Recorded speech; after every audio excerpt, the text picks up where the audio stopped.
welcome back to Better Than a Pill. Today, I am so excited to have Donna Tashjian on as a guest. And Donna is the founder of Vibrant Living International, a nonprofit organization where she helps bring accelerated transformation to people across the world. Her passion is to help people reach their full potential. And today, Donna is going to be sharing with us how to live a life by design, as well as letting us know about 6 superpowers we already possess but are not aware of. So, welcome, Donna. Thank you, Carrie. It's a pleasure to be here today. Great. I'm so excited to have you. And, before we dive into the topic, can you just start off by telling us a little bit about your story and how you got involved in doing the work you do? Sure. Um, uh, Currently, I am a life mastery coach, and I am the founder of Vibrant Living International. I also have a podcast that I've had for 5 years. I'm an author, a mom, a wife, a grandmother. You know how all those hats that we wear, and can truly say I love my life, but it didn't always feel like that. And when we look at the time that I've lived, when you start adding up decades,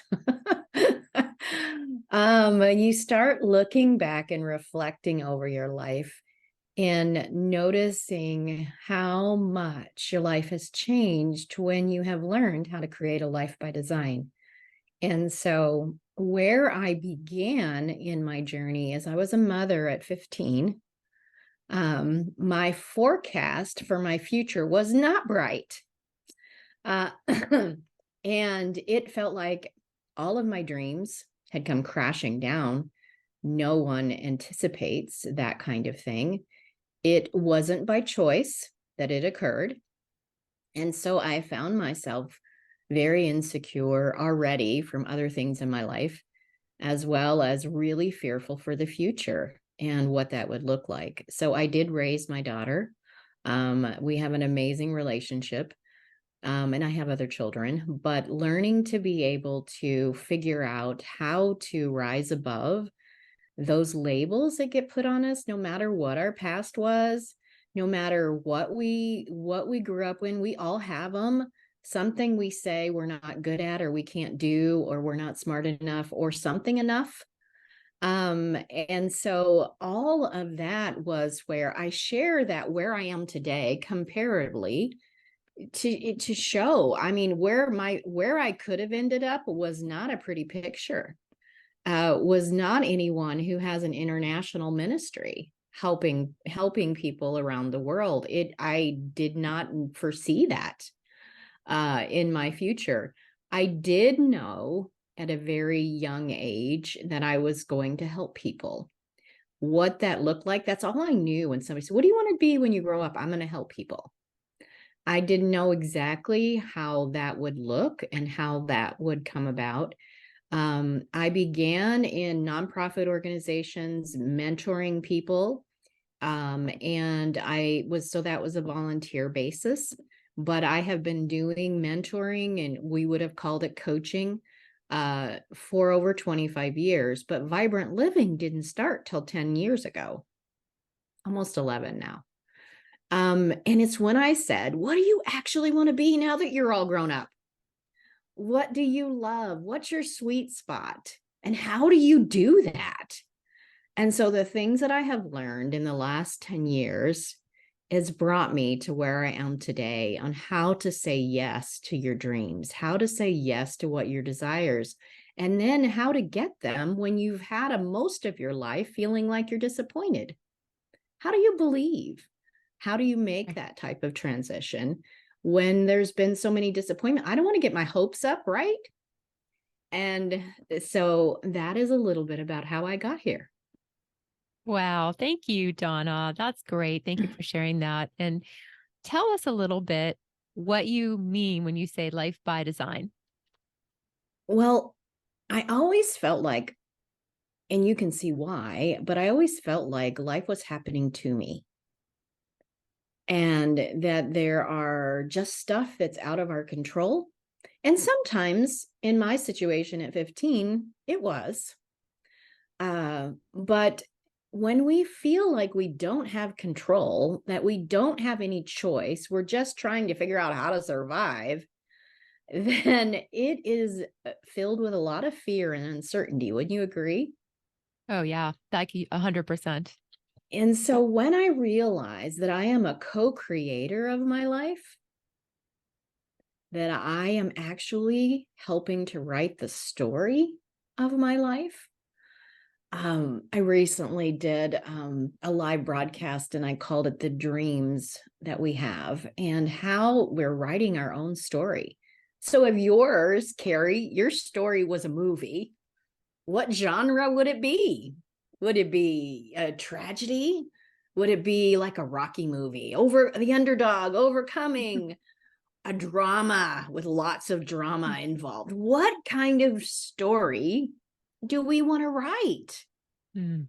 And so when you think about designing your life, ask that question. At the end of my life, what do I want my story, my movie, to be? And if you don't like where you are, turn the page and start a new chapter. Mm. And it is, I know it sounds really simple, but it really is. I'm closing the chapter on those thoughts, those limiting mindsets, those I'm not good enough. And I'm going to get new resources because we can't get to the place we want to be from the same place that we currently are, or we would already be there. And so Yeah. that's what I mean by designing your life, a life by design. What do you want? And finding out how to get there. Well said. Yeah, and it is simply put, but not so simple, right? Not so simple at the same time. Absolutely. And how do you simplify that? It talk a little bit about that to us. Yeah. One of, we talked about gifts that we possess that we're not aware. And one of them we've all heard about, but really never thought about it as a gift, is imagination. And if you think about when you were a child, imagination was a wonderful thing, and we could be anything.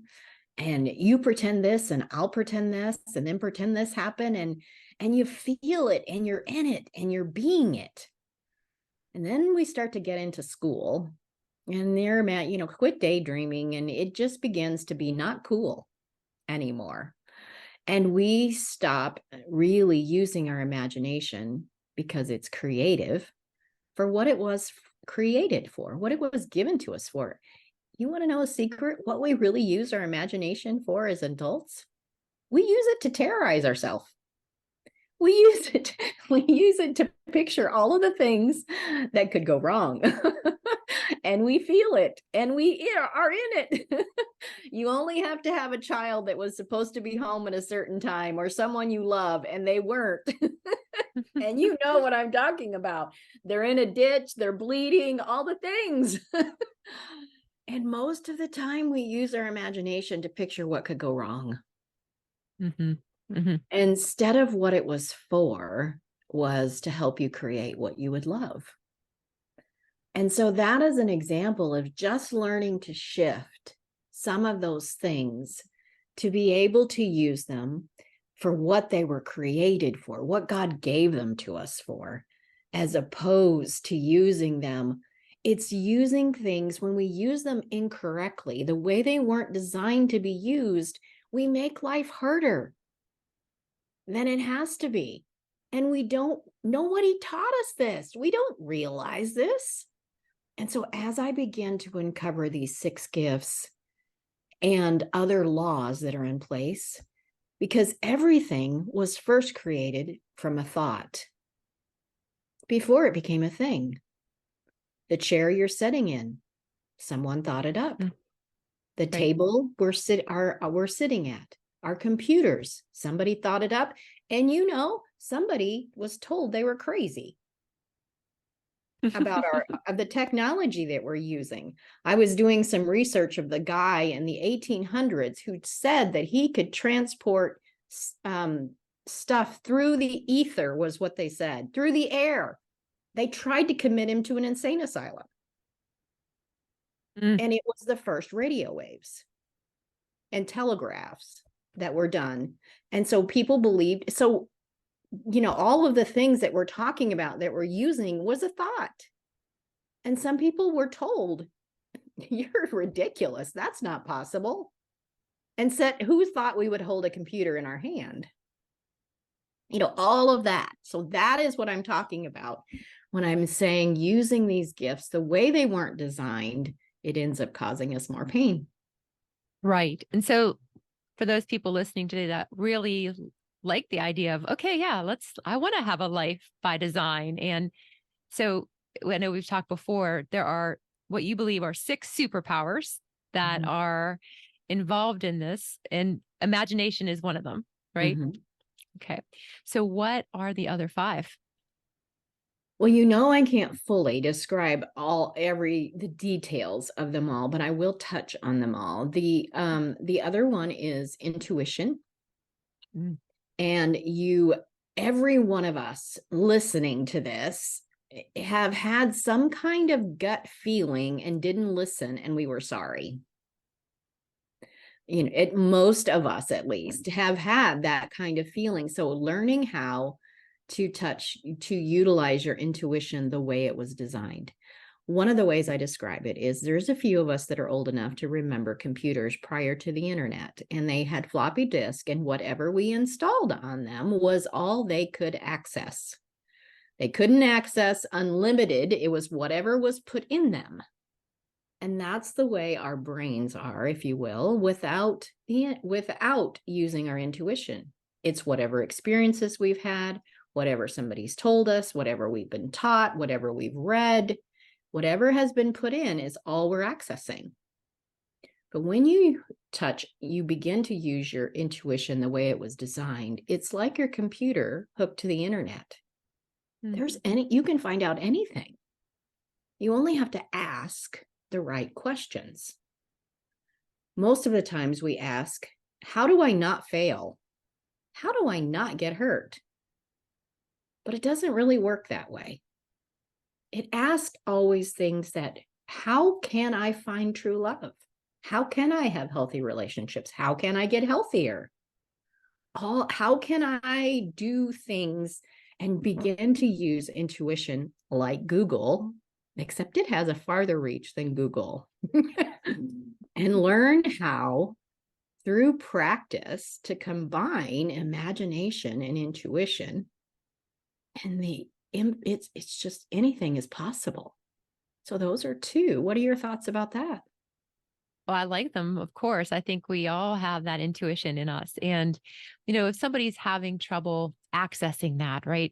What would you Mhm. tell them? Like, how can they clear that space to really get in touch with their intuition? Well, getting quiet is one thing. Believing that it's possible is probably another.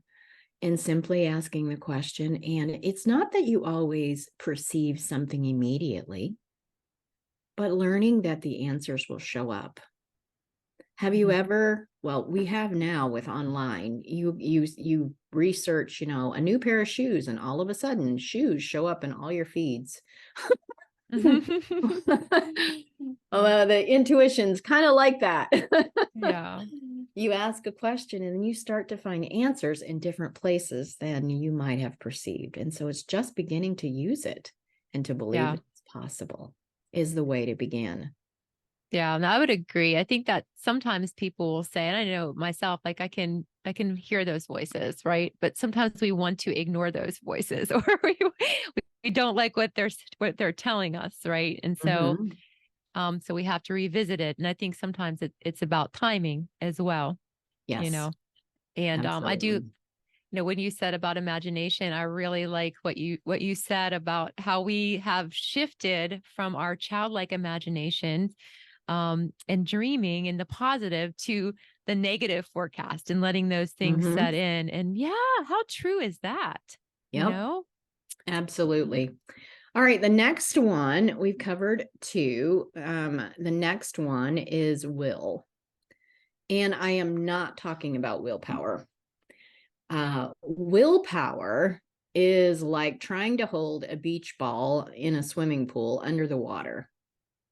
You can do it for a while, but pretty or soon, sooner or later, that ball is going to come up.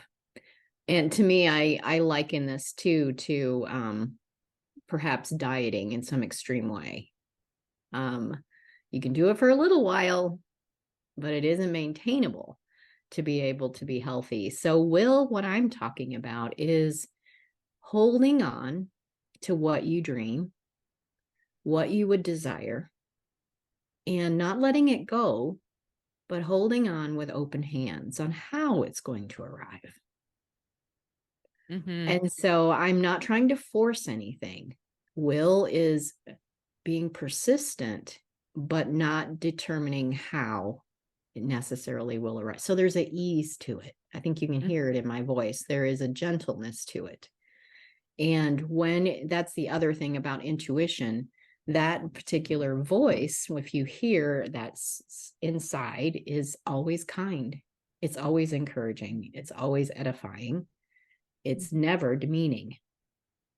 So it's a good way to determine whether it is your intuition or whether it's it's somebody, your old teacher's voice or somebody else's voice that you're hearing. So we have imagination, we have intuition, and we have will. And that's number 3. Any thoughts before I move on? Well, Donna, that all makes sense to me 100%. Okay. The next one is memory. And this one works. It's one of the stories about Alice in Wonderland. And the White Queen says to Alice, "What did you do tomorrow?" And she's like, "What do you mean? What did I do tomorrow? I'm not there yet. How am I supposed to know?" And she said, "It's a pretty poor memory that only works backwards." And so it is using your imagination to perceive what you might do in the future. What would you love to do? Because you really are creating your future by the thoughts that you think. And so when I think about forwards of what I would like, let's say you're going to do a big presentation at work.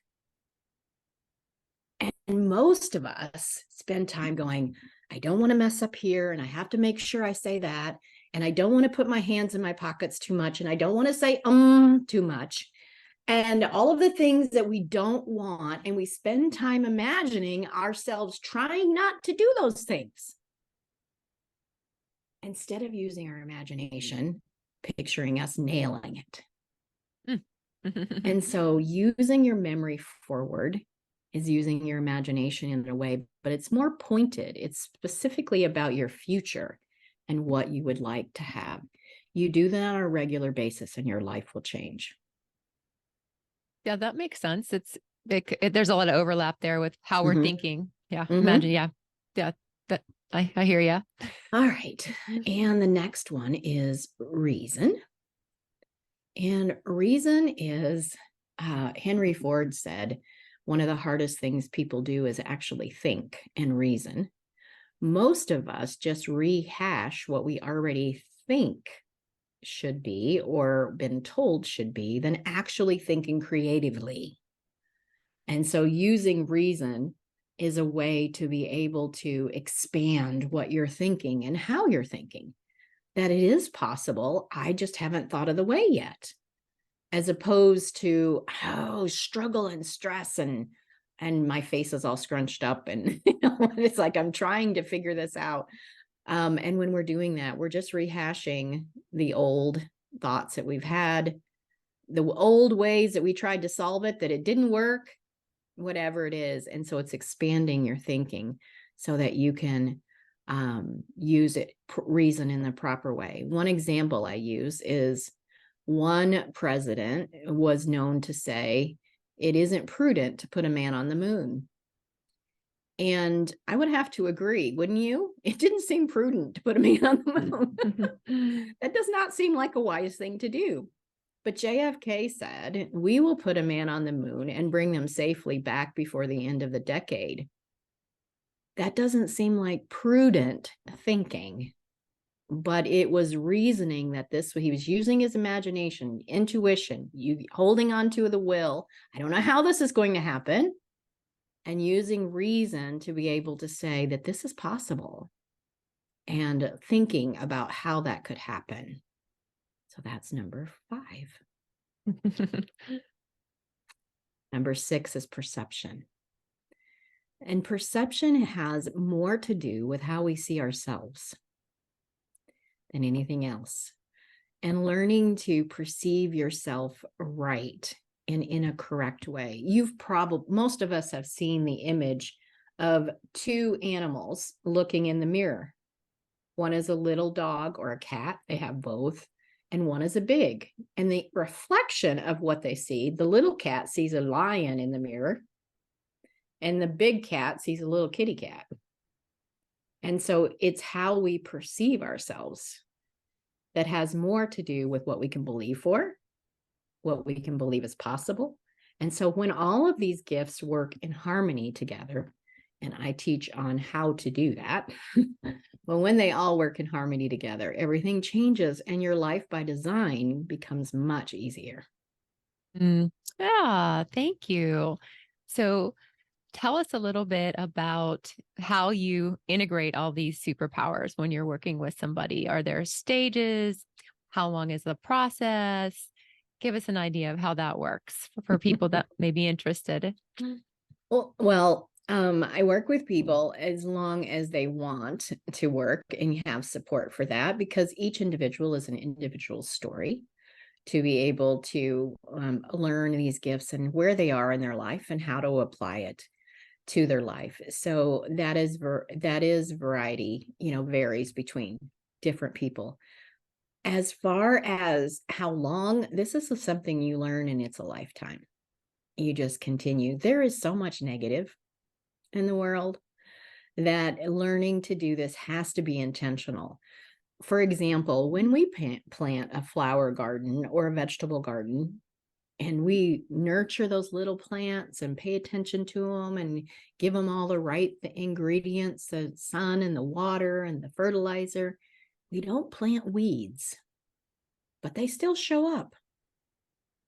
And so we have to be intentional about building a life by design, because the weeds show up.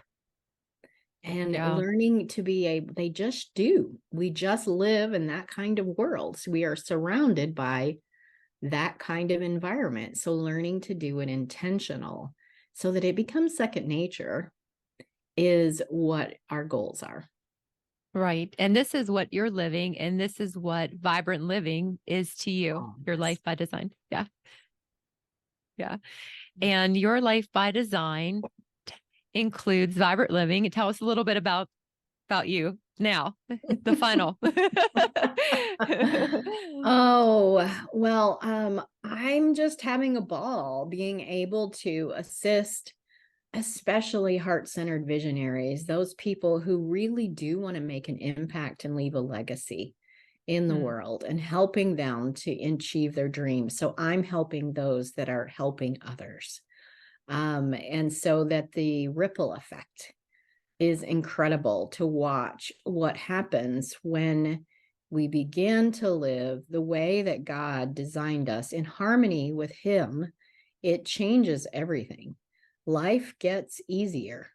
It doesn't mean circumstances don't show up, but it means life still gets easier and things go smoother. And learning how to do that has been transformational. And so what point in your life were you able to kind of transcend in that direction more so? Like when, kind of give us an idea. Because I know you started off a little bit with your story, but it really began as I began to learn about that it was even possible to create a life by design. And my life is still being designed. I have bigger dreams than I'm living in right now. So it's something that is ongoing. There is no arriving in this.